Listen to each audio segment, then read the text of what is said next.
What's up, ladies and gentlemen, boys and girls? Your boy, the one and only Dread Man, is back, and here to give you guys my Super Bowl 51 prediction and my not so stellar review of the AFC and NFC championships. And one of my YouTube viewers, shout out to him by the way, he asked me, "Yo, Dread, why is it taking so long to give you your review of the AFC and NFC championship?" Because let's face it, we all saw it. We're not blind. It's not that much to review. Both games were pretty much blowouts. Even the Steelers, especially the Steelers and Patriots game, which was a very disappointment, much to my dismay because I'm a Steelers fan. It looked to be halfway competitive during the third quarter. But I'll get to that in a second. I'll get to the specifics in a second. But yeah, there's not really much to explain because both teams got blown the hell out. What is there to review? And I'll be honest, as a guy who's a sports commentator for YouTube, and I try to do this as least biased as possible. I try to be biased when I do this, but I'm salty. I really am salty. I really am. I'm not gonna hide it because not only did the team that I want to win lose, but I have never gotten both predictions wrong.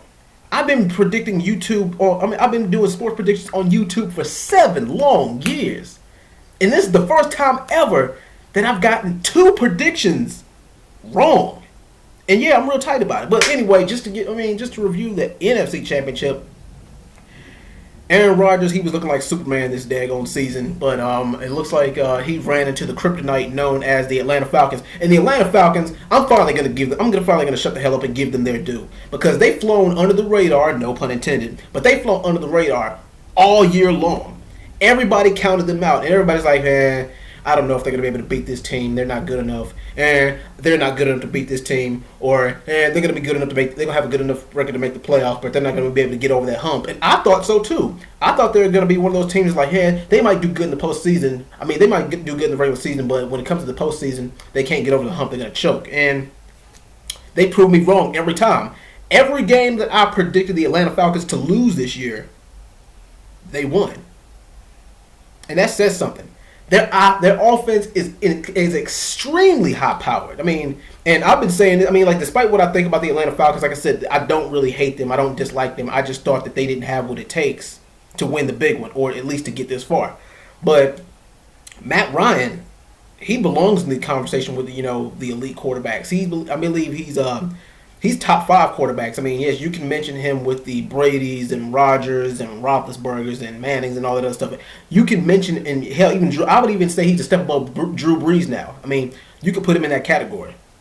He's always been top 10, but I believe out of the class of running backs in the past 10 years, he's always been the most underrated. And regardless of whether his team wins or lose the Super Bowl, you got to pay the man his dues. He's not under the radar anymore. You can't sleep on him anymore.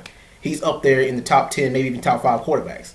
And I feel bad for anybody on the Patriots secondary who has to match up with Julio Jones, because 9 times out of 10, Julio Jones is going to win a one-on-one matchup against anybody in the secondary. A one-on-one matchup with Julio Jones is a mismatch, and the running game is not that. The running game has been damn good for the Atlanta Falcons.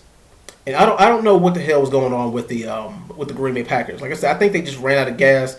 A couple of injuries bothered them too, but it was up to Aaron Rodgers to lead his team to victory, and he didn't do that. Now I want you guys to answer this question and be 100% honest with your answer. And this was asked on ESPN also. But do you think that this was a good Falcons or bad Packers? I'm going to say it's a combination of the two. But then again, that's also kind of a dumb question to ask because, of course, one team's got to win, the other one's got to lose. But then again, you can put more blame on, one team, just rising to the occasion, the other one just straight up choking.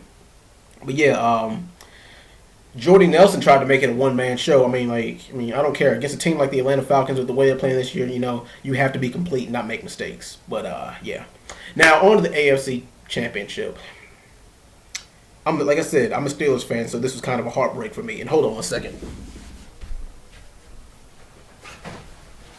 I actually bothered to buy an Antonio Brown jersey for good luck.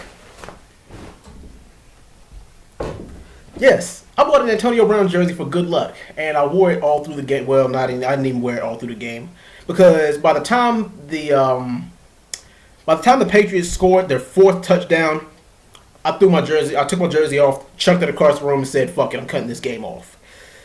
Yeah, that's pretty much what the hell I did. And the thing is, I said this before, and I'll say it again. I'm not. I'm not that big of a New England Patriots fan, clearly, but Tom Brady is. I'll admit it. He's top 5 quarterbacks in NFL history. You can't take that away from him. And it seems like, I mean, Bill Belichick, they seem like, I don't know what it is, but he just seems to have the winning formula for whatever he's up against. Le'Veon Bell, they took him out of the game, and he was out with a groin injury. The thing is, like I noticed that they were, they were building a wall every time. Like they kind of tried to, jam Le'Veon Bell at the line before he can really, burst off. But yeah, the fact that he got injured could have been a blessing in disguise had they utilized. D'Angelo Williams, he did a lot of work because he had a game plan for D'Angelo Williams. He had a game plan for Le'Veon Bell, not D'Angelo Williams. That's kind of why they kind of threw him off they was kind of thrown off for a loop. But the Patriots adjusted to that as well, and the Steelers they have a lot of work to do this all season. Sammy Coates drops too many passes. Darius Hayter-Bay is inconsistent as well, and he's had a couple of injuries, and we don't really have a number 2 receiver. But Martavis Bryant will be back next year, and hopefully that will add some extra firepower. I'm willing to give Sammy Coates one more chance, but if not, then we can they can bench him or just trade him off or do something else with him. But I got faith in him for one more season. We'll see. But yeah, there's not much to talk about. Both both title games were pretty damn one-sided. Now, my Super Bowl prediction. This is kind of gonna be tough to predict. Because, like I said, every time I've picked against the Falcons this year, they won. And Tom Brady, he's he's Tom Brady in the postseason. He's damn near Superman. But I don't believe. I said that unless your name is Manning, you can't beat Tom Brady in the postseason. Maybe Matt Ryan will prove us wrong, but I'm not so sure. Like I said, I try not to be biased when I predict sports. So I'm gonna leave it to you. Everybody who's watching, everybody who's viewing, who do you think is gonna win, and why do you think they're gonna win? This time, I'm gonna leave it open ended. I'm not gonna predict the winner, but I will go ahead and say this before I bow out. My head, Patriots. My heart, Falcons. Anyway, what do you guys think? What do you guys think of the AFC title games, AFC, NFC championship games? Even though, matter of fact, don't even post your comments on that because they were both blowouts. But yeah, anyway, post your predictions in the comments. Who you think is going to win Super Bowl 51, and I'll be back with another video soon. Peace.